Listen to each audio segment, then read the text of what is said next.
deepest fear. You make the broken heart rejoice. In you we find our voice. We lift you high above the skies. With every breath our praises rise. Your love, it never fades away. We worship you both night and day.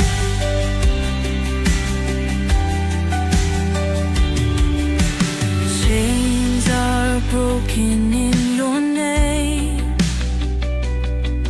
In you we are never the same. Your power flows like mighty streams, fulfilling all our dreams. We lift you high above the skies. With every breath our praises rise. Your love, it never fades away. We worship you both night and day.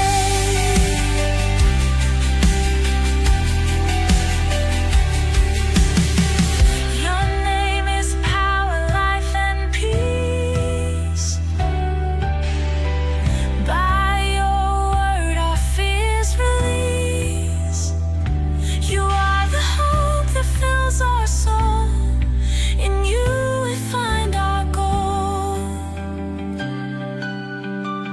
We lift you high above the skies. With every breath our praises rise. Your love, it never fades away. We worship you both night and day.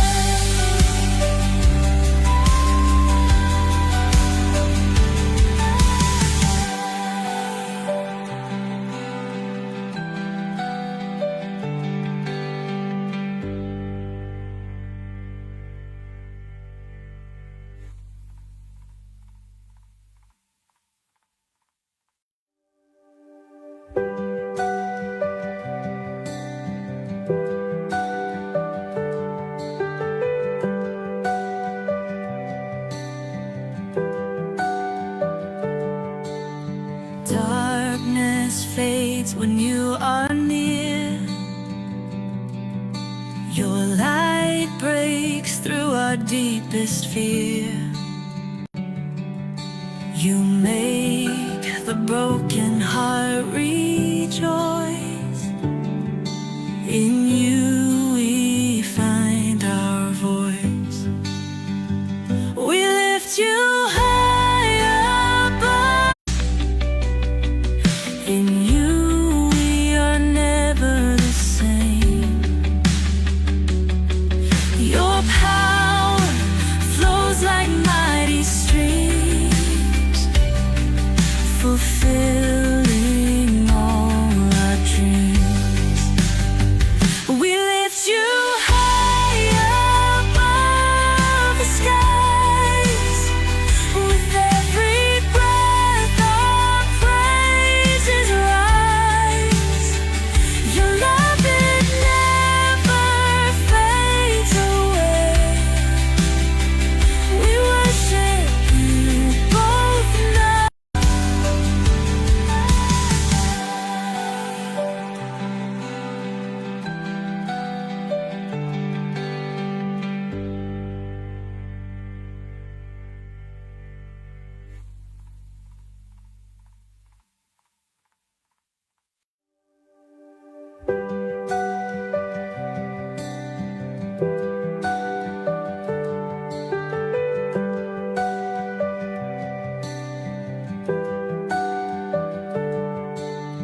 Darkness fades when you are near. through our deepest fear. You make the broken heart rejoice.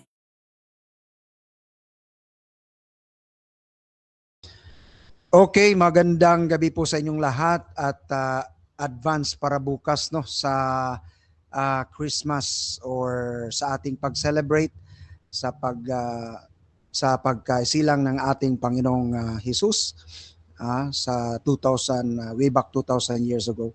All right, so maraming mga nagtatanong kung ano ba talaga ang exact month and date. Pero ngayon ang maibigay ko sa inyo ay exact month, no? Sa date parang hindi tayo makapagbigay niyan. Pero sa exact month, talagang dito mga kapatid, ihanda nyo ang ballpen, notebook, Bible ninyo po. Okay? So as a reformed defender or believer, all right? Tayo po talaga ay sola scriptura, no? Naniniwala din tayo sa geographical and historical, kaya gagamitin din natin yan ngayon. So I am requesting everybody na open your heart, open your mind, do not be prejudiced of whatever it is, ano ba yung religion mo or what. Let's examine the scripture, alright? Tingnan natin ang scripture mga kapatid at mga kaibigan. Bago tayo manghusga, ano? Yun yung ginagawa ko kasi as a student of God's Word, lalong-lalo na sa Greek at saka sa Hebrew language, talagang ano po tayo dyan mga kapatid, ano? Kaya tayo kumuha ng higher education in that area kasi gusto ko talaga mga kapatid, mga kaibigan, malaman kung ano ba talaga ang importansya ng salita ng Panginoon, no? I disregard my religion or whatever it is na maging bias ako, lalong-lalo na mga kapatid sa pag-interpret sa scripture. So please prepare your Bible, your ballpen or pencil or ballpen, ano, and then notebook, kasi po dapat mag-take note kayo. Anyway, recorded naman ito. At saka mamibigay po ako ng PowerPoint nito doon sa aking YouTube channel pag kayo'y pumunta doon. Just tell me if you want the copy of this PowerPoint kasi ibibigay ko sa inyo ito ng libre. Okay? So please share para malaman ng mga nagdadalawang isip patungkol sa month ng pagkasilang ng ating Panginoon. This is a very important topic mga kapatid kasi it's about the birth month of our Lord and Savior Jesus Christ, no? So, simulan natin mga kapatid, nakita nyo sa screen, exact month of Christ's birth. Now, before that, we have to go to the Jewish calendar and Christian calendar para ma-compare natin mga kapatid ang month ng Jewish calendar at saka Christian calendar. Now, ang first month ng Jewish calendar ay Nisan at Abib. Sa atin mga kapatid, ano yan, sa gitna yan ng March at April. Ang ER, second month nila ay gitna ng April at May and so forth. Okay, Sivan, Tammuz, Av, Elul, Tisri, Chesvan, Kislev, Tevet, Shivat, Adar. So, nagitna yung mga kapatid, yung January at February sa Shivat, the 11th month of the Jewish calendar. So, I hope alam ninyo yung calendar bago tayo, kapag hindi nyo alam ang Jewish at saka Christian calendar, bakit ka mag-judge ka agad na hindi December ang pagkatao ni Kristo na wala ka namang alam sa Jewish calendar at saka Christian calendar. So ngayon, meron ka ng alam, kapatid mga kaibigan, sa Jewish at saka Christian calendar. Alright? So bago pa tayo magpatuloy, nakalimutan kong mag-pray. Okay? Let us pray. Father, please open our minds and our hearts and take away all the prejudices of whatever we have as a believer of the Lord Jesus Christ, and allow us to understand through the power of the Holy Spirit. It's not about religion. It's now about the Lord Jesus Christ. And so, Father God in heaven, for the sake of the Lord, for the sake of the Bible, I pray that you will open our minds and our hearts and take away all everything that is hindering, Father God in heaven, sa aming pag-intindi sa iyong salita. Panginoon, kami ay dumudulog sa inyo na sana po ngayong gabi ay magiging masagana at masaya ang aming welcome sa uh, pagkasilang ni Kristo or pag-commemorate, pag-remember na once upon a time, the second person of the Trinity came with us and know our weaknesses, our sinful nature, and willingly died on the cross in order for us to be saved. And so, Father, may this month that all of us can remember that how you give your life for the ransom of our soul. And so bless us, Father. This is our prayer in the name of the Father, the Son, and the Holy Spirit. Amen. Alright, so let's continue mga kapatid. So alam na ninyo yung Jewish calendar at saka Christian calendar.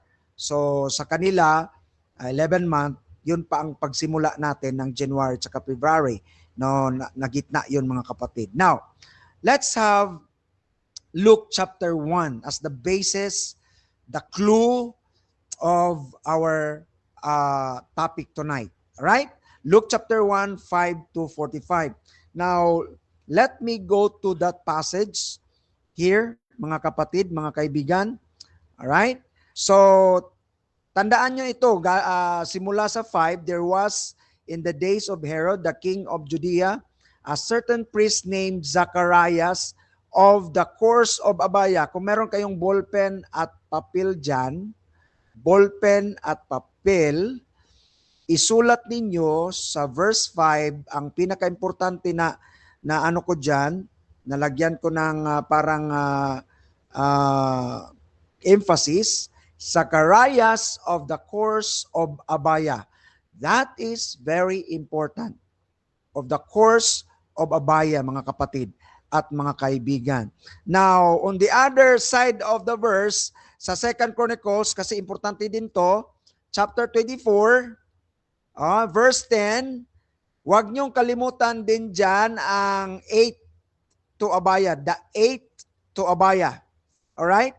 Sa Luke chapter 1, verse 5, Zacharias of the course of Abaya, and then 1 Chronicles 24, the 8 to Abaya. Very important yan na clue mga kapatid at mga kaibigan sa ating pag-aaral ngayon. Alright? So, let's do this mga kapatid, no? So, dito natin nakita sa Luke chapter 1 na itong si Zacharias ay nagtatrabaho dito sa verse 8. And it came to pass that while he executed the priest office before God in the order of his course. Ibig sabihin, itong si Zacharias, meron siyang priest office according to the order of his course. Naka-assign na sa kanya before God. Alright? From the Old Testament, naka-assign na yan siya, mga kapatid at mga kaibigan. Now, ito importante ang verse 8. Tandaan nyo, si Zacharias nag-execute ng priest office in the order of his course. Now, balik tayo dito mga kapatid sa 1 Chronicles 24. Alright? Huwag niyong kalimutan ang verse 19.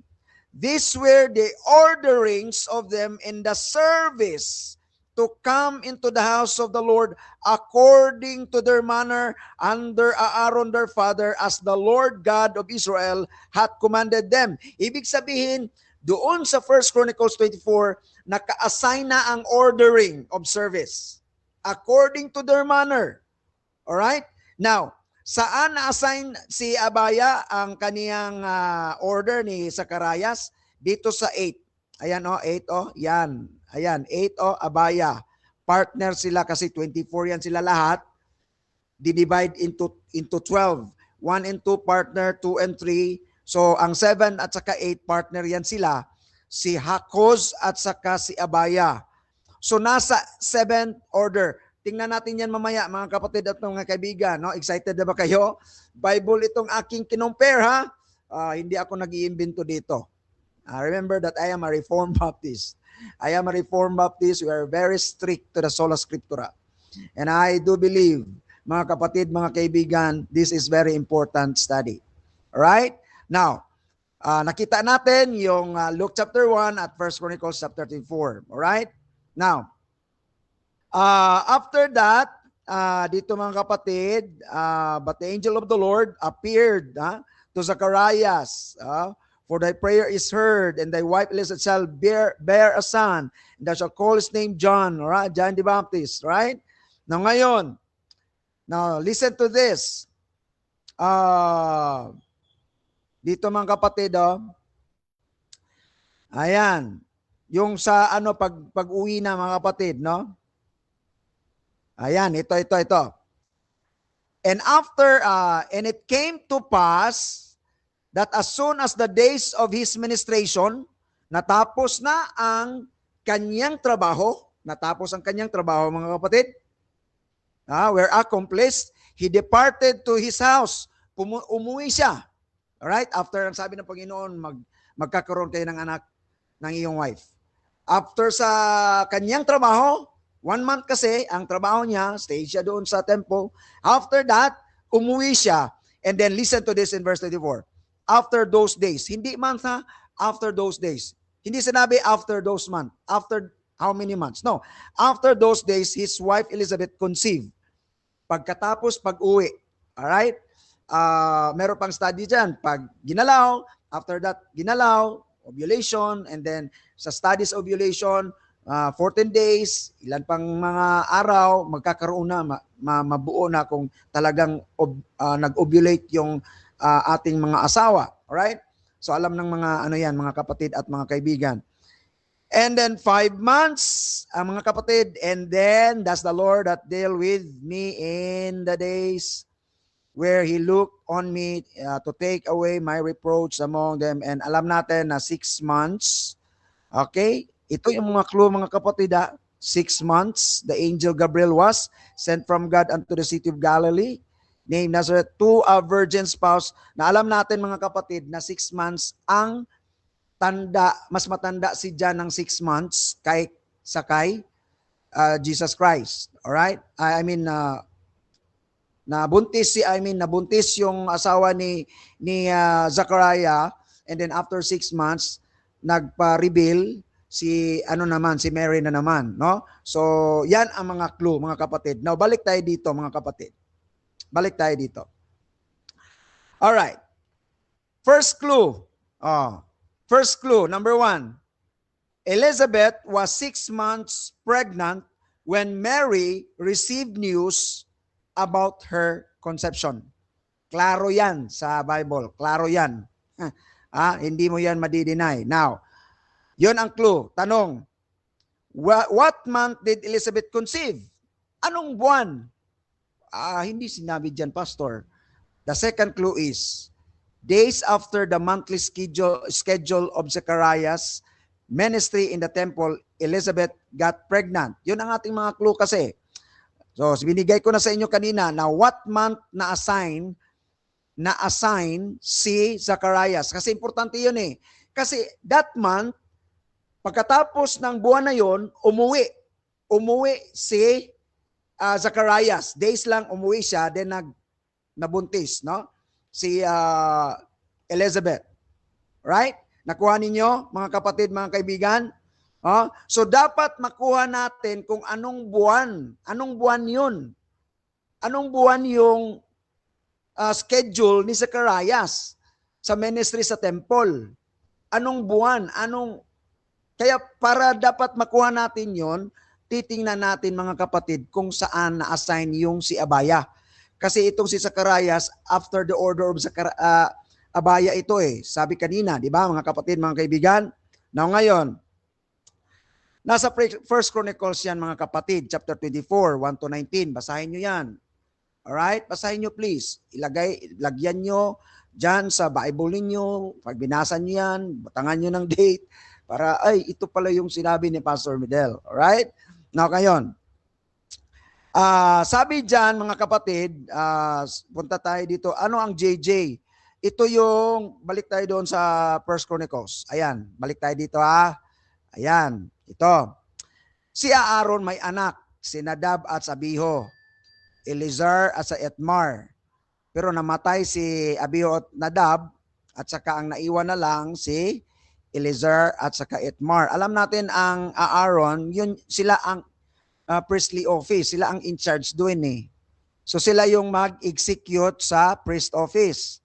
So si David, ang ginawa niya, dinistribute niya both Hadok of the sons of Eleazar and Ahimelech of the sons of Itmar according to their offices in the service. Now, ngayon, and there were more chief men found in the sons of Eleazar. Mas marami ang mga anak ni Eleazar kaysa kay Itmar. Meron sila, ang kang Eleazar, meron 16. So kang Itmar, merong, ilan? 8. So 16 plus 8, 24. 12 months lang man. O, paano yun? So tagda, dalawa sila. So na-divide. They were divided by lot, one sort with another. For the governor of the sanctuary, one sort with another. So dapat partner sila. Isa dito, isa. O, galing kay Eleazar at sa kay Itmar. Pero mas marami man yung kay Eleazar. So i-divide yan sila mga kapatid. One sort with another. So partner. Alright? Now ito ang nangyari mga kapatid. Punta kaagad tayo sa verse 7. The first lot came forth to Jehoraib and Jedaiah. So partner si JJ. Kaya nilagay ko dito mga kapatid, na lang para mas madali, JJ. So partner si JJ sa month of Nisan Abib. So anong month yan sa atin? In between March and April. Okay, so partners, sila doon. Alright? Now let's go back here. Partner si Harim at saka si Shurim. Dito tayo. Harim and Shurim sa ER. Ayan, dahan-dahan mga kapatid, mga kaibigan. Are you excited? Okay. H and S, second month, AR. Ano yung buwan sa atin? Between April and May. Now, sunod. Punta tayo dito. Fifth at saka sixth partner, si Malkeja at saka si Mijamin. Partner sila. Okay, punta tayo dito mga kapatid sa ating chart. So, Sivan, MM. So, MM, ano na lang? Initial na lang kasi pag sinulat ko pa dyan, mahaba na masyado. Okay, third month. Ano yun? In between May and June. Alright? I hope you're following. And then next. 7, si Hakuz at saka si Abi. Ito na. Si Hakuz at saka si Abiha. Hindi ko na pagputuloy kasi ano na yan dyan. Nakuha na natin dito. Dito si Abiha. Remember mga kapatid sa Luke, ayan ayan yung sinabi ko kanina. Anong order si Zacharias? Anong order siya? Naglista ba kayo? Yung sinabi ko kanina na wag nyong kalimutan ito, verse 5. Zacharias of the course of Abia. Ayan mga kapatid at mga kaibigan. Ayan, dito siya sa May and June. Between May and June. Listen mga kapatid. Listen mga kapatid, nakuha na natin ang month. Dito sa number 4 sila. I mean dito pala si Abeha. Sa number 4 sa Tammuz. Tammuz. Right? Tammuz. Pastor, wala mang Tammuz sa Bible. Kinuha natin yung historical background, yung historical background nito. So biblical, historical. All right? I hope you're following. So it is between June and July pala mga kapatid. Hindi pala sa Siban kasi doon eh. So dito sa Tammuz, sino bang partner niya mga kapatid? Si Hakuz. Hakuz at saka Abiha. sa month of Tammuz. So between June and July. Pagkatapos pagkatapos ang clue natin mga kapatid, days na mga kapatid, after the ministration has been finished, umuwi siya tsaka days. Alright? Now, ito mga kapatid, mga kaibigan, pagpatuloy lang natin yan kasi nakuha na natin si Abiha eh. So basta yun ang order yan ha, 12 months divided into 24. So dadalawa sila bawat buwan. Alright, so nakuha na natin dito si Abiha kasi dyan ang order ni Zacarias eh. Dyan ang month niya na-assign siya. Okay? So dito mga kapatid, number 3, course, clue. Number 3, clue. Zacarias was in the course of Abiha. Okay? Ilang clue na yung binigay ko sa inyo? 3 na. Huwag niyong kalimutan ha, mga kapatid at mga kaibigan. Tutok kayo, hindi ito magic. Historical ito mga kapatid. Alright? So listen. Si Abiha, yun yung klaro sa Bible na kung saan si Zacarias talaga, nilagay talaga sa Bible no, explicitly na itong si Zacarias is in the order or was in the order of Abiha. Si Abiha na-assign sa between June and July. Tammuz. Alright? Tammuz. Hindi mo makita ang Tammuz dyan, pero kung iyong i-scrutinize talaga ang pag-study ng scripture, through Abiha, nakuha natin na siya ay na-assign sa Tammuz. Alright? Ayan. Kita ninyo, medyo kumikinang na yung Tammuz dyan na si sino yun? Hamuz? Sino yung partner niya? Hakuz pala, Hakuz. Alright? Si Hakuz ang partner niya mga kapatid at mga kaibigan. Ayan. Klaro na. So dyan si Zacarias sa Tammuz. Alright? Klaro na yan. Alright. So dyan, in between. Now listen. After that, anong sabi doon mga kapatid sa pag-uwi niya? Anong sabi doon mga kapatid? Pag-uwi ni Zacarias, siyempre, talagang excited ka na magkaanak kayo kasi sabi ng Panginoon, pag-uwi mo, magkakaroon kayo ng anak. So, ginalaw mo kaagad. Pag-uwi, derby na kaagad, mga kapatid. Anong sabi dito mga kapatid?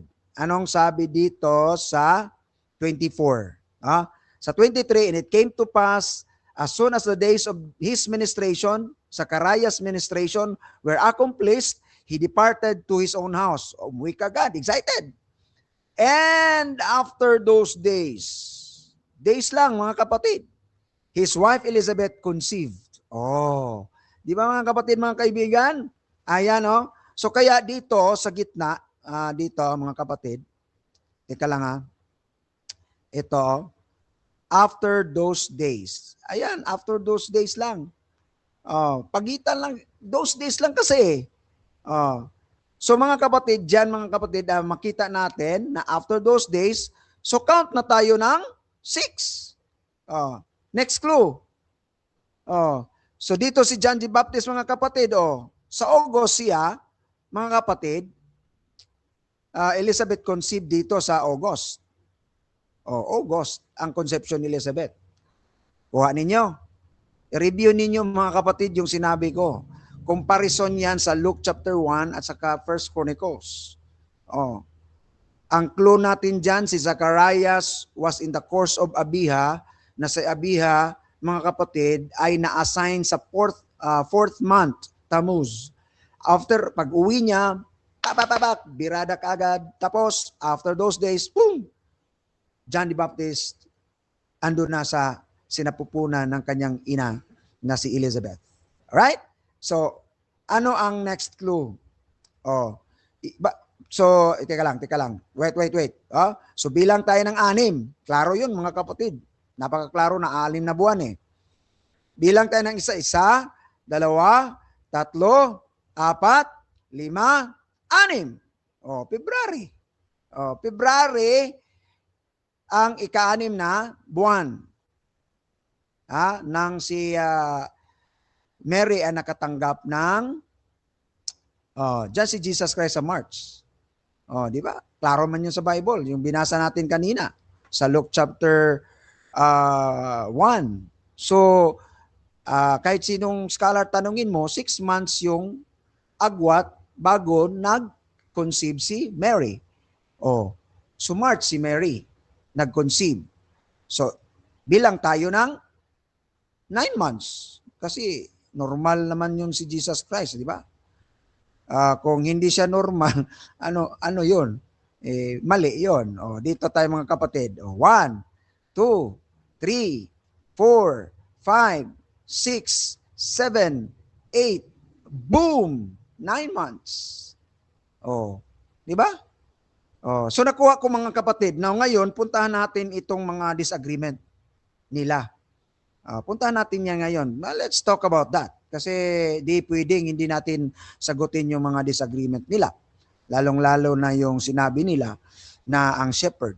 Alright? Yun ang pinaka-clue nila eh. So ngayon, meron akong based on Luke and First Chronicles. Hindi yun galing sa akin kapatid. Galing yun sa Bible. Historical, biblical. Ano pa bang hahanapin natin, mga kapatid at mga kaibigan? Alright? Now, punta tayo dito sa argument. The argument based on Luke 2:8 against December celebration. Ano yon? It is evident, sabi ng Medes Works 1679 Discourse, it is evident that Jesus was not born during the middle of winter. For at the time of his birth, the shepherds were living out in the fields with their flocks. As the Bible says, they were in same country. Now remember this mga kapatid, country ito. Hindi ito maliit. Same country, Palestinian, Palestine, country. So pag sinabi mong country, ang lapad mga kapatid, Pero ang Israel, maliit lang yon. Siguro parang Mindanao. O kahit na Mindanao lang kalaki. Tanong, halimbawa kung umuulan dito, lahat ba umuulan na lahat? Kung minsan nga, nagdadrive ako ng sasakyan, umuulan dito, grabing ulan. Pagdating ko sa Mintal, napakainit. Mintal, 17 or 10 kilometers lang yan from Kalinan. Naka-experience na ba kayo na grabe ang ulan, ang lamig, pag punta mo sa isang barangay, wala na. Napakainit na. How much more sa country? Now listen, I will prove to you. Sabi kasi dyan di ba? Nasa verse yan, wait. Ito. Sa Luke chapter 8, sabi di ba? Ito yung pinakaano nila So, sabi dito ni Medes Works, as is well known, the shepherds in Palestine, Palestine, do not abide in the fields during the winter season because of extreme cold temperatures. Totoo naman yun. The shepherds always bring their flock in from the mountain slopes and fields no later than October 15th. Ayan. So, tandaan nyo niya mga kapatid Now, listen. Si Smith sa Bible Dictionary and 1863 edition, ang climate, sabi niya sa climate, probably there is no country, again, there is no country in the world of the same extent which has a greater variety of climate than Palestine. Or tingnan niyo mga kapatid, wala daw ibang country sa sanlibutan of the same extent which has a greater variety of climate than Palestine. Tingnan niyo mga kapatid. On Mount Hermon, ipakita ko sa inyo mamaya ang map. On Mount Hermon, ang Mount Hermon, ano yan? 9,000 feet above sea level. Ibig sabihin, napakaginaw dyan kasi 9,000 feet above sea level.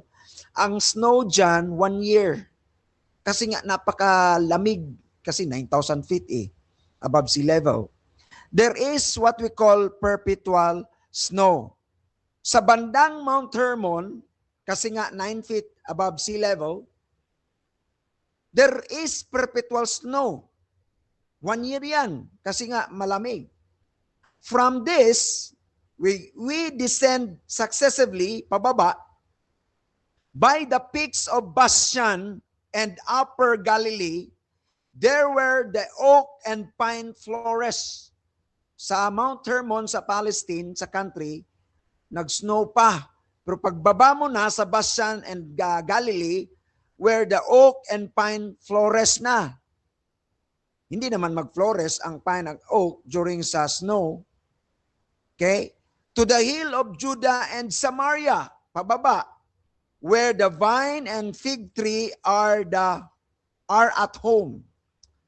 To the plains, pababa na, of the seaboard, where the palm and banana produce their fruit, down to the sultry shores of the sea, on which we find tropical heat and tropical vegetation, McClintock and Strong. O mga kapatid at mga kaibigan, so meron akong basis. Now, ito yung geographical map, mga kapatid. Sharo, hindi kayo maniwala. Meron tayong map according sa study. Alright. Diyan mga kapatid, in this area, dito mga kapatid, dito yung Mount Hermon. Dito area mga kapatid, ito, ayan. Ito yung portion of snow. Kasi nga, 9,000 feet above sea level.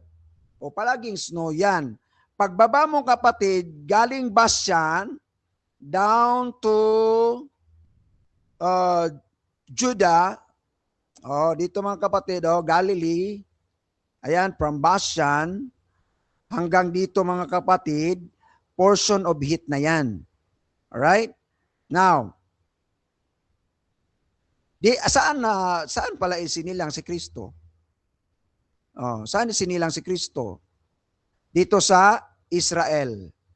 Mga kapatid at mga kaibigan. In other words, kasi ang sabi sa Bible, country. So napakalaki ng country. So dapat i-consider natin yan. Ano ba yun doon? Mga kapatid at mga kaibigan. So baka dito nag-study yung na talagang portion of snow ito. Dito sa Mount Hermon. Mga kapatid at mga kaibigan. Now listen. Meron kaming pastor nasa Manila, si Pastor Nasita, went to Israel. Kasama namin namin itong pastor. At may libro din itong si Pastor Nasita. Pumunta siya talaga doon sa Israel. Anong sabi niya? Rain comes in November through the first 2 weeks of December. Okay? New grass grow after the rains gazing. So, pag mo mga kapatid, first and second week, 1 up to 14 yan. Mga kapatid, December 1 up to 14. After that, nagsisimula ng tutubo yung mga halaman or grass. Alright? Therefore, would it be the last 2 weeks onward na ang shepherd abiding in the fields? Kasi nga, doon na nila ipapakain o mapapakain ang mga tupa, mga kapatid. Kaya nga sabi doon sa Luke chapter 2 verse 8, and there were in the same country shepherds abiding in the field. Kasi nga, sa observation ni Pastor Nasita, nung pumunta siya sa Israel, first and 2 weeks, pagkatapos ng rain or snow ba yun mga kapatid, taglamig, pagkatapos niyan, mga 15, kasi first and 2 weeks, the new grass grow after the rain grazing. So yun ang panahon na magpapakain ang mga shepherd ng kanilang mga tupa. Kaya nga, sabi doon sa Luke chapter 2, the same country, and they were in the same country. Same country. Kasi malaki ang country. Ano bang kinonsider nyo dyan, mga kapatid? Shepherds abiding in the field, keep watch over the flock by night, kasi nga pinapakain na nila ang mga tupa. Listen, ano pang sinabi ni Pastor Nasita na talagang pumunta doon. Ito, credible witness to, kung sa kaso pa ito, mga kapatid. Kinukuha ko yung mga credible witness, yung nakapunta doon. Kayo, nakapunta na ba kayo ng Israel during this time? So, ito kasama namin sa Baptist, ito, nasa Manila, si Pastor Nasita. Ano ko lang kung buhay pa mazuro, Pastor Nasita siguro. Wala na akong update sa kanya. Pero ilang beses ko na itong nakita. Nung nandun kami sa Manila, doon nga kami natulog sa kanilang church. Okay? So, sabi niya dito, once in about 20 years, grabe naman, once in about 20 years lang pala if the rains come in February to March, there may be snow when the temperature drops to freezing point on Mount Hermon. But sinabi ko kanina, sa Mount Hermon, Northern Israel, snow is all year round kasi nga 9,000 feet above sea level. But not in the hills of Judea and Bethlehem, kung saan doon isinilang ang ating Panginoon.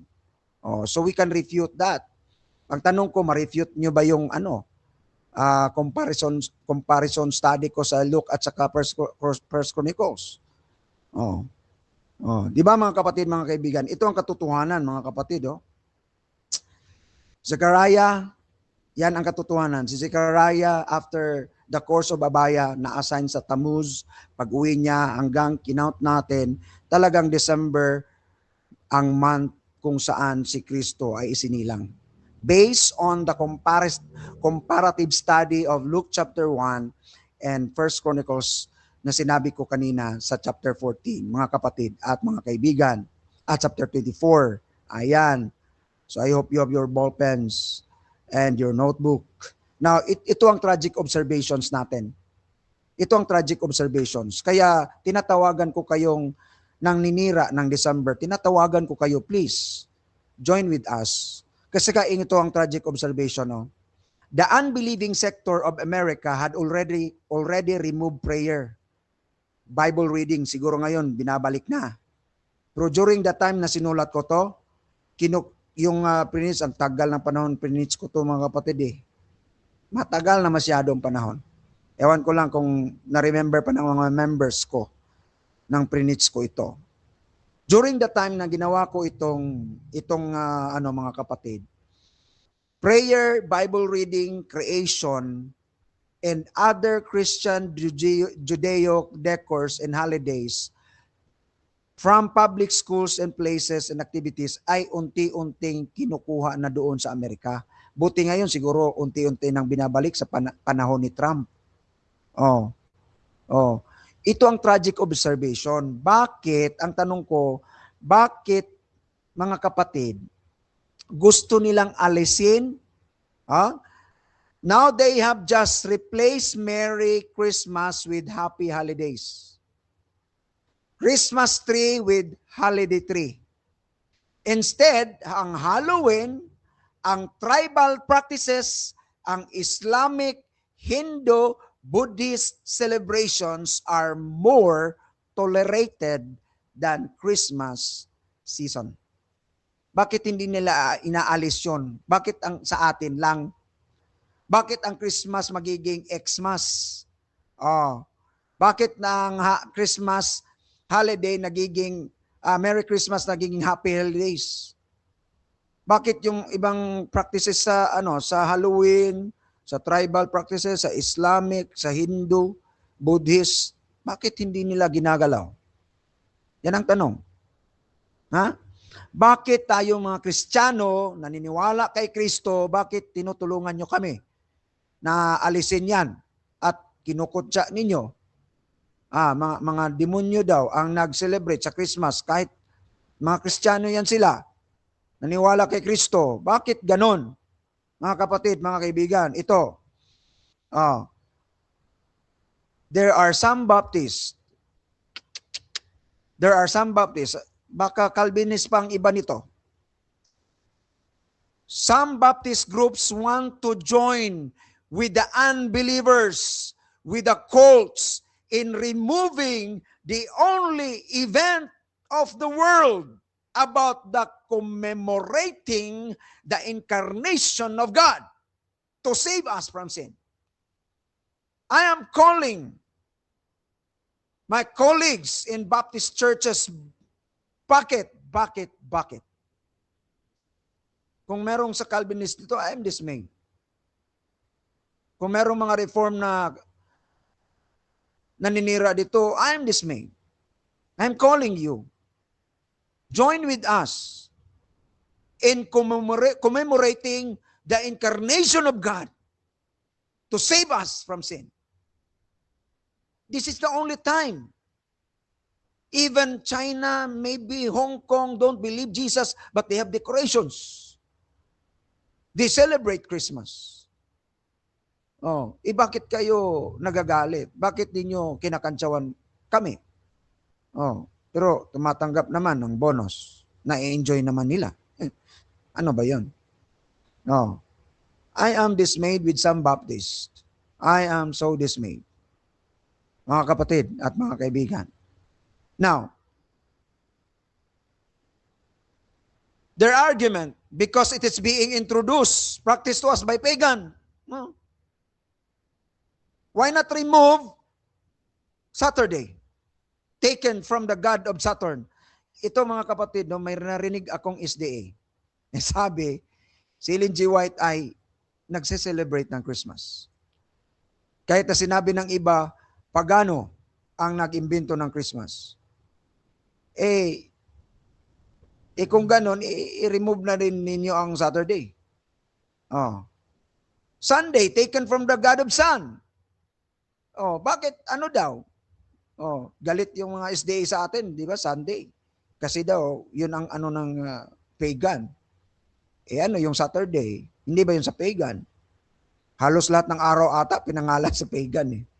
Oh, mga kapatid, mga kaibigan. Di ba? Oh. Di ba nagiging ano tayo, inconsistent tayo sa ating stand. Ano pa? Mga birthday celebration, hindi nyo ba alam? Saan nanggaling yan? Oh, bakit nag-celebrate kayo ng birthday? Taken from the pagan practice din yan eh. Oh. Introduced by pagan. Oh, sino ba nag-iimbento ng cellphone, ng Microsoft? Ano ba yan? Christian ba yan? Oh, di ba mga kapatid, mga kaibigan? Ba't gumagamit tayo niyan? So, anong klaseng argument? Na kung practice or introduced by pagan, wag nating para sa akin kapatid, lahat ng araw ginawa ng Diyos. Diyos ang nagawa ng araw eh. Hindi si Saturn, God of Saturn. Kung kinuha man yan niya, ibabalik natin. Ang Diyos ang gumawa ng Monday, Tuesday, Wednesday, Thursday, Friday, Saturday, Sunday. Kung pwede lang, ibalik natin lahat yan sa Diyos. Kung may magsamba ng Monday, sige, samba kayo doon. Magsamba kayo Tuesday, sige, samba in the name of Jesus Christ. Wednesday, Thursday, Friday, Saturday, Sunday. Sa Saturday, may solid na tayo dyan, mga SDA. Sila na dyan. Oh. Sa Sunday, balik natin. Kung sino man ang kumuha ng worship ng Sunday, ibalik natin sa Diyos dahil siya ang gumawa ng Sunday. Ibalik natin sa Kanya. December 25, sino yon? Oh. Ibalik natin kay Kristo. Ibalik natin kay Diyos. Siyang gumawa ng araw, week, month, and year. O walang puwang si Satanas. Sana. Pero kaso lang, kinuha niya sa pamamagitan ng mga God of Saturn, God of Sun, God of sino pa dyan. Ngayon, mga kapatid, aanyayahan ko kayo, ibalik natin sa Diyos ang kanyang pagmamay-ari. Oh. Let's celebrate. Let's worship. Kung pwede, every day. Ibalik natin sa Kanya. Oh. Kasi siyang nagmamay-ari dyan, mga kapatid at mga kaibigan. Now, the fact is, God in His providential plan can use the following. Number 1, Balaam to preserve Israel. O sino si Balaam? Oh, ginamit niya to preserve Israel. Oh, Rahab to preserve the 2 spies. O sino si Rahab? Harlot. O bakit ginamit niya? Oh. Oh, mga kapatid, mga kaibigan, pasalamat tayo, no? Na merong mga tao na tinawag niyong pagan na bumalik sa araw na to na dito tayo magsamba. Dito tayo mag-celebrate. Kasi ang mga araw na to ginamit ng mga pagan, ibalik natin sa Diyos. Kasi mas mabuti pa siguro yung ibang mga pagan ginamit ng Diyos para ma-preserve ang kanyang tao, mga pinili, Israel, like Israel. Diba mga kapatid, mga kaibigan? Oh, number 3, si Judas ginamit to fulfill Christ's redemption. Oh, why? Anong pinagrereklamo natin, mga kapatid, ngayon? Oh, di ba? Constantine to make known Christianity. Di ba? So ano pang nirereklamo natin dyan, mga kapatid, mga kaibigan? That is the fact. God in His providential plan can use these pagan people to restore what belongs to Him, to preserve what belongs to Him. O, di ba? Napakasimpleng presentation, mga kapatid. Challenge. Preserve Christmas celebration. Preserve that. Number 2, remove ungodly practices during Christmas. Remove. Mas sikat pa si Santa Claus kay Jesus Christ. Ha? Mas pinakilala nyo pa si Santa Claus sa inyong mga anak kay Kristo. Remove that. Remove that, mga kapatid at mga kaibigan.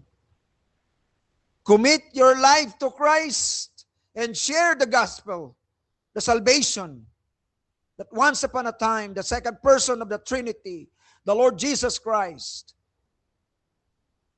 nagkatawang tao upang tayo'y isalba sa ating mga kasalanan.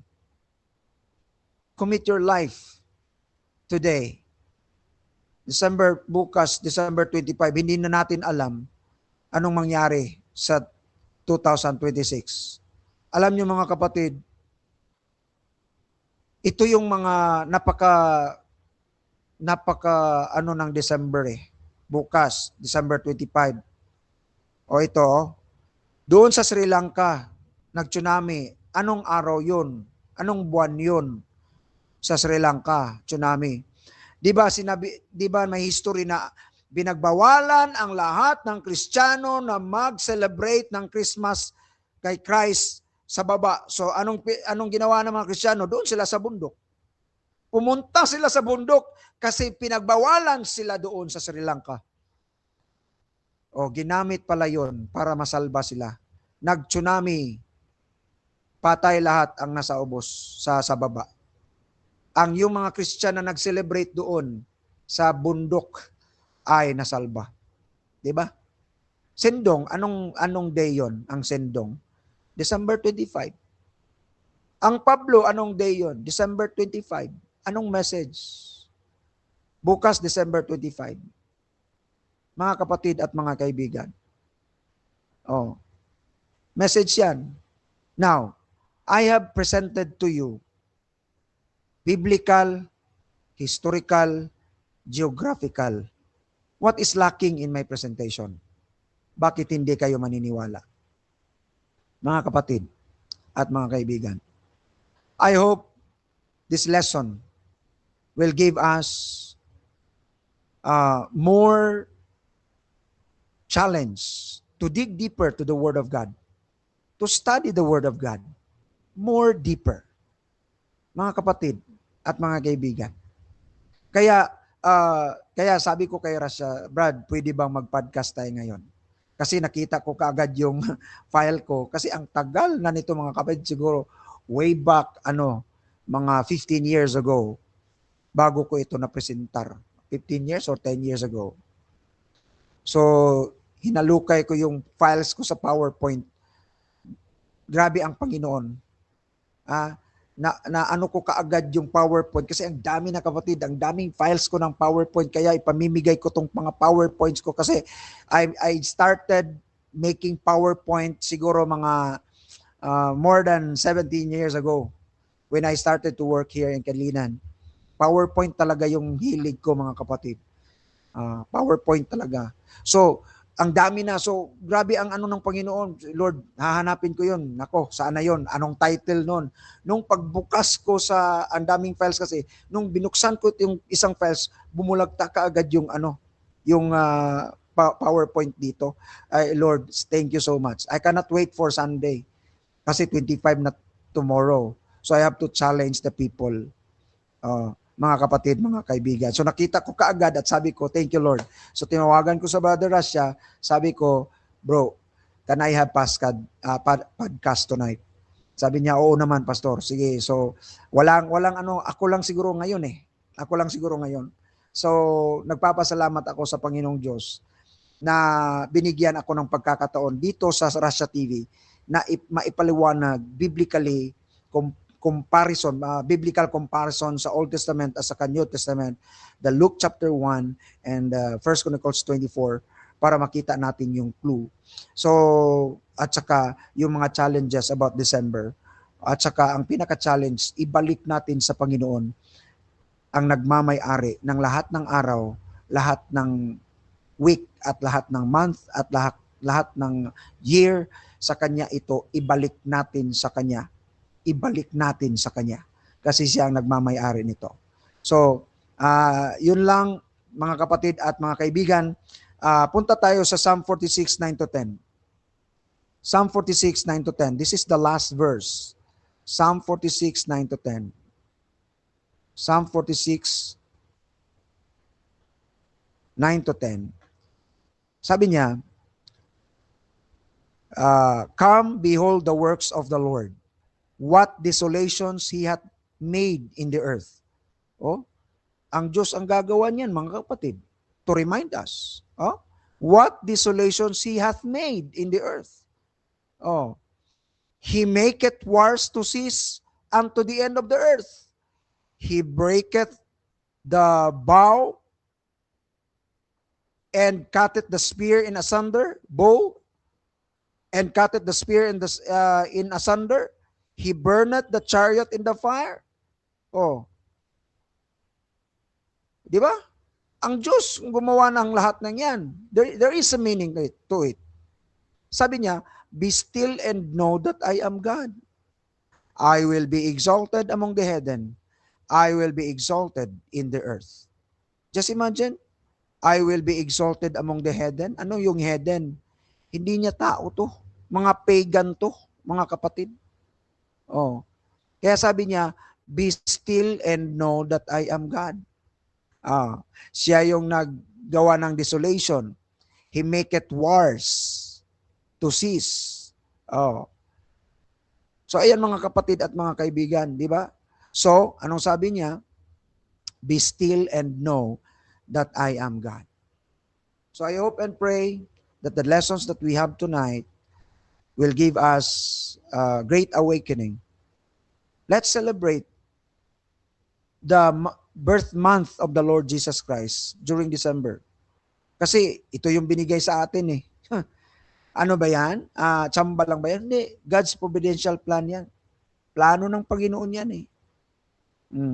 Kasi sabi nga niya, I will be exalted among the heathen. I will be exalted among the heathen. Tingnan nyo yung ibang country. Hindi naniniwala kay Kristo, pero nag-celebrate ng Christmas. Kasi meron silang Christmas tree, Christmas lights. That's an opportunity. That can be a bridge. Bakit nag-celebrate tayo nito? Saan galing to? Di ba? So we can point them to Jesus. So wag nating i-erase yun. Kaya mga Baptist, kung meron mang mga Baptist, ako'y nadidismaya talaga sa inyo. Bakit nyo tinutulungan kami?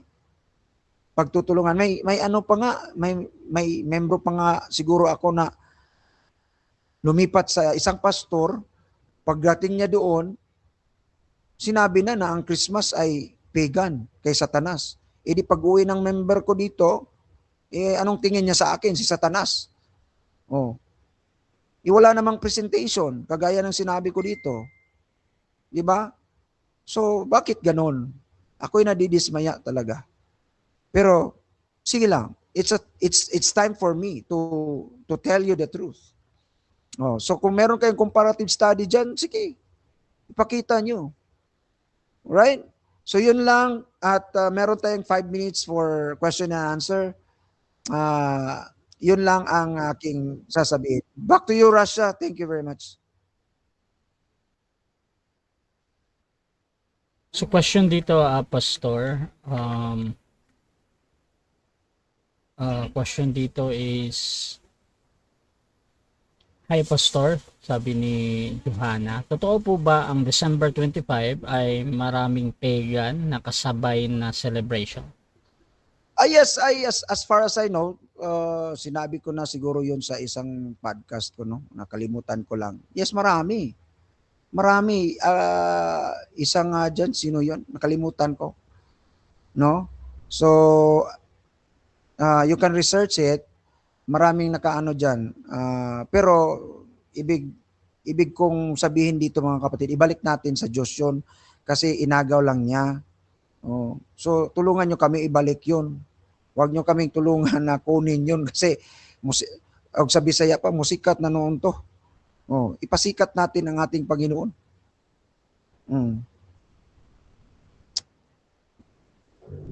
Comment dito, sabi ni yung naka-Japanese, ang sabi nila po hindi daw winter yon kasi merong mga ship. Oo nga, na-explain ko na kanina no kay Pastor, si Pastor Nasita, sabi niya no, yung in-explain ko kanina, country yun eh. Part of that country may sa upper doon sa Hebron part, 9,000 feet. So doon nag-snow. Pero kung pababa ka na, unti-unti nang hot sa season na, tropical heat na.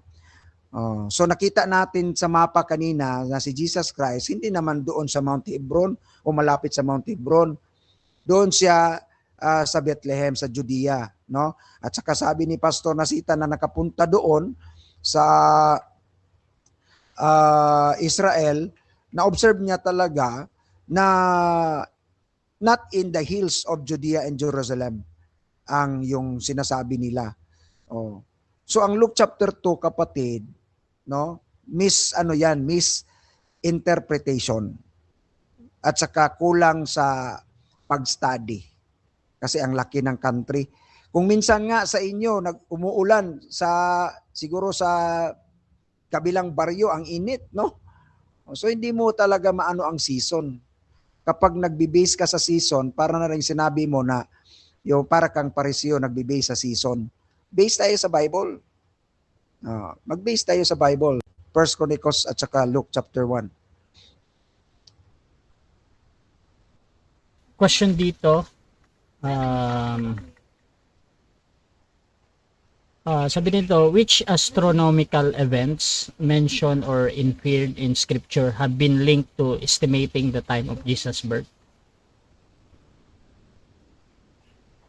Kapatid, ano yan eh, accepted yan na yung calendar ng Jewish calendar at sa Christian calendar, yung Nisan Abib in between March and April. So wala na tayong hahanapin pang iba dyan. Liban na lang kung hindi ka naniniwala sa calendar ring sa Jewish at saka sa Christian calendar. So I think there is no logic kung hahanapan tayo niyan kung accepted naman itong ating prinisentar dito, Jewish calendar at saka Christian calendar. Ang Nisan Abib in between March and April, saka nakita natin sa Tammuz, doon natin nakuha ang clue kay Abaya, Sakaraya. Doon tayo nagsimula sa between June and July. Doon tayo nag-start ng count to 6 months kay Elizabeth, and then after that kay Jesus Christ 9 months. Tayo tumupa siya sa December sa sa Tevet. Between Tevet and Kislev.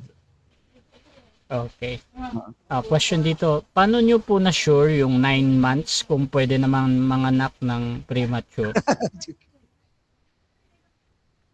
Abnormal ba si Kristo?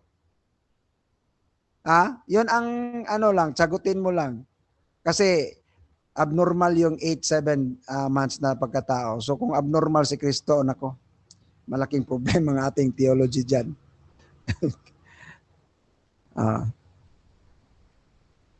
Siguro merong comment dito galing kay Darling May, si Bunga ng Baptist. Hoy, pataka ka lang sa unawa mo. Mali naman. I-prove mo, kapatid. Kung gusto mo, debate tayo nito. Dito sa Russia TV. Ay, babae to, Brad. Babae. Babae yan. Darling May, sino nagturo sa iyo niyan?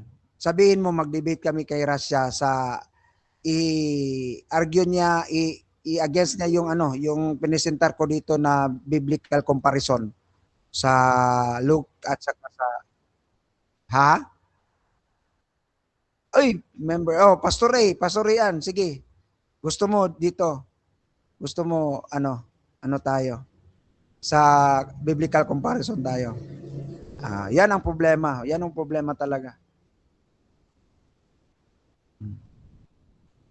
Siguro last question galing sa akin, bro.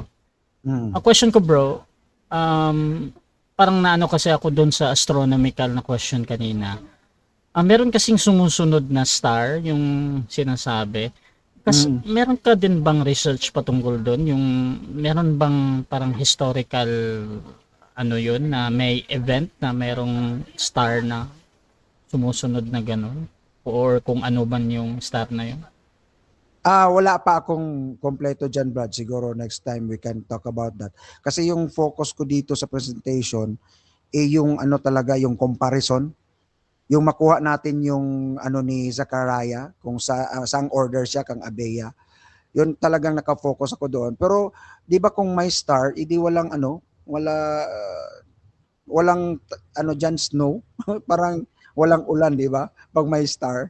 Yun lang yung alam natin, di ba? Pag may star, nakikita na tayong star, hindi walang ulan. Tama naman ang observation ni Pastor Naceta. First and second week of December, paano na yon, pahupa na yung ulan, tapos yung grass starts to grow na. Kaya nga pinalabas ng mga shepherd ang tupa para makakakain, no? Kasi nga ang haba ng panahon na siguro hindi nakakain yung tupa. Fresh na masyado yung kakainin ng tupa kasi nga new bloom yung mga grass doon. Tama yung observation ni Pastor Nasita.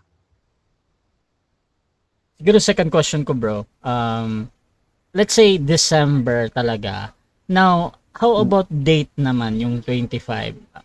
Yun lang ang date kasi, Brad. Ang date, hindi tayo sure dyan. Kasi nga, ang sabi lang doon, after the days, no? Di ba, pag uwi ni Zacharias galing sa temple, kasi sabi ng Panginoon sa kanya na magbuntis yung asawa mo kasi excited na sila masyado, excited na si Zacharias. Pag uwi, doon, bingbang na talaga. Pagkatapos, days lang, ang sabi doon sa Bible, days, doon tayo hindi nakasiguro kung ilang days yun. So, hindi siya tutupa kung 25 ba yun, 26, 24. Basta, ang sabi sa base kay Pastor Naceta, first and second week, lalabas na yung new grass, magpapakain na yung mga shepherd. So after 15 siguro diyan pababa. Hindi tayo nakakasiguro sa days.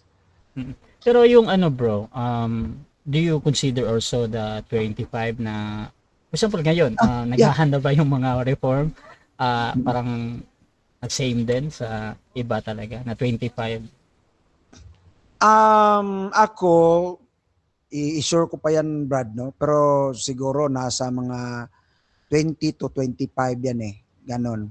Kasi ang days lang yan, mga siguro mga 5-7 days. So, hindi ako particular sa days. Ang gusto ko lang talaga sa month Pero ang question ko, bro, yung for example ngayon, nag-feast ba talaga yung mga Reformed Baptist ngayon? Hindi bukas, Yeah, yeah. hindi. Merong hindi, Brad. Kasi Okay. merong nag-message sa akin kanina na kapag hindi biblical ito idol ko to. Si brother Brad, sabi niya idol ko to pero pag hindi to biblical to, sabi niya. Hindi, sabi ko makinig ka lang kasi reform tayo, so biblical based tayo. So meron sigurong Calvinist na ayaw sa December 25.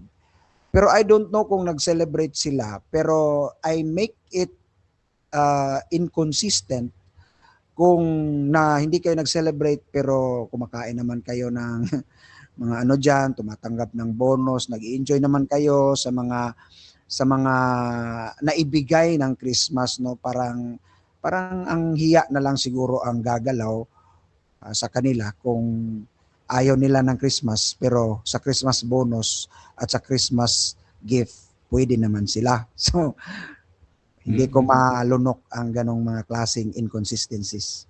Yan. Siguro bro, pahabol bro, ito talaga yung lagi kong nakikita.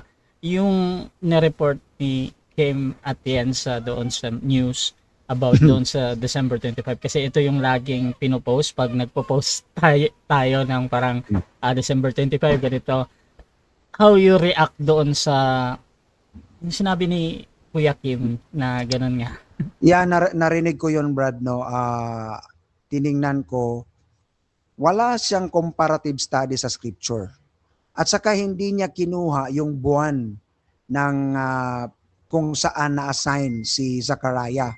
At hindi niya nakuha si Abiha na order ni Zachariah. Hindi rin niya nakuha, hindi niya na-mention yung months ng agwat ni Elizabeth. I don't know kung na-mention niya kasi hindi ako nakinig masyado, pero wala siyang comparative study sa scripture. Tsaka hindi niya binigyang diin din yung sinabi ko kanina, Brad, na yung kay sa Smith Bible Dictionary, sa kay McClintock at Strong. Hindi niya kinunan yun sa climate, di ba? Yung wala siyang sa Mount Hebron, Hermon na 9,000 feet, pagbaba mo, Bashan, Galilee, nag-snow sa Bali taas. yung observation sa baba, niya, yung sa winter lang na napakalamig. Wala siyang siguro hindi niya nakita din na kahit dito sa Pilipinas, umuulan dito sa bandang dito, pagdating mo sa isang barangay, napakainit. So, kapag season, sabi ng Biblia, para tayong Hudiyo niyan, kapag season ang ating binabasihan, season change every now and then. Pero ang Biblia is absolute. Walang pagbabago yung Bible . So kaya hindi ako, kung si Atensya, hindi ako dun. Okay. Wala. So, siguro, last statement bro sa yung topic ngayon. Okay, maraming salamat, no. At least kung meron mang gustong i-challenge ako dito sa aking comparative study sa scripture at sa history at saka sa geographical, you are free to tell me dito sa Russia TV. So anytime pwede tayong mag-usap. Alright? So yun lang. At sana po ngayong bukas, as I've said, let's celebrate and let's put the Lord Jesus Christ at the center of the celebration. Kasi siya yung nagmamay-ari ng araw, ng buwan, at ng taon. Kaya ibalik natin sa Kanya ang lahat ng araw kung pwede pa lang. So, salamat Rasya, salamat Brad, kahit wala sa iyong schedule ngayon. Binigyan mo ako ng panahon. Salamat Brad. God bless you. Okay, thank you din. So, I really appreciate din itong presentation at siguro isa ako sa hihingi nito, no? Kasi pinost ko to pero medyo merong yung detail at napakaganda yung presentation bro. So bigay ko sa iyo. After thank this, you, bibigay ko sa iyo. Thank you. So sa mga gusto daw humingi din, nasa YouTube channel ba yun? Yung mo bro, no? Sabi mo. So, so pwede nyong puntahan yon. Pastor Rene Medal, mga kapatid ng Reformed Baptist. Pwede kayong magtanong pa dyan sa ating comment box at sisikapin ni Pastor Medal na sagutin pa ang inyong mga tanong. At meron pang challenge dito kung gusto namang mag-challenge sa presentation niya in discussion, so Pastor Medel also ay available na lalo na pag pastor, mas maganda kung pastor ninyo. Parang ganun. So, yun mga kapatid, abangan nyo lagi dito si Pastor Medel every 7 p.m. yan. Napaka-special ng araw na ito, December 25, so napaka-timely at napakaganda. So mga kapatid, maraming salamat. This is Admin Russia ng Russia TV and we're out.